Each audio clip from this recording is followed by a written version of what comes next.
Everyone knows I work in finance, and my predictions are usually very accurate. But recently, you've all seen that I actually got my old specialty wrong when it comes to the macro trend of the US stock market. I said 35,000 points was the ceiling and it should correct downward, yet now it's racing toward 50,000. Why, after a brainstorming session in Los Angeles a few days ago, I suddenly understood. Today, I want to share with you a truth I've only just realized. There's an important article I strongly recommend you read. The piece is called The Global Intelligence Crisis of 2028, published by Americans on February 22nd. This article is truly brilliant, and you really need to digest it. Otherwise, you'll repeat the same mistake I made with Bitcoin back then, thinking this has nothing to do with me and ignoring it. This article is not written like a traditional report. It's written like a time travel fantasy novel. It's framed as a financial professional who suddenly time travels 2 years ahead to June 2028 and writes a memoir. He looks back on the global financial crisis of 2028 and its causes. Let's do a post mortem of that crisis.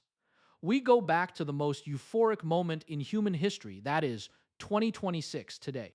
By October 20 RT look by by October economists coined a new term that month, ghost GDP. What is ghost GDP? It's GDP that gets recorded in the statistics but doesn't create any real output in the physical economy. AI exceeded expectations in every respect, and the market itself became an AI reflection that kept going up. But there was one problem: the real economy wasn't growing. You may not immediately understand why AI can create such strong empowerment, yet the real economy doesn't follow. Let me give you an example. If one GPU data center in North Dakota can produce the same amount of work in GDP as 10,000 white collar workers in Midtown Manhattan, and if those two are equivalent, then I ask you, is this kind of AI economy a blessing for humanity or an economic plague? Obviously, it's a plague. In fact, there's a simple question that would have woken everyone up earlier. I ask you, how much will robots spend on discretionary consumption? Musk, your robots are amazing. Unitree's robots are incredible. But I ask, how much can these robots contribute to a country's discretionary consumption? The answer is zero, or at best, just a bit of electricity for charging. They don't consume anything else. As AI capability improves, it keeps producing ever more powerful robots that replace humans. So companies need fewer employees, white collar layoffs rise, and the people who are replaced, real, living humans, no longer dare to spend because they have no income. Meanwhile, corporate profits on financial statements look fantastic because headcount is down and costs are lower. That forces CEOs to allocate even more money to buy AI, further iterating stronger AI systems. What does this create? It creates a negative feedback loop with no breaks, a downward death spiral of human intelligence being replaced by AI intelligence.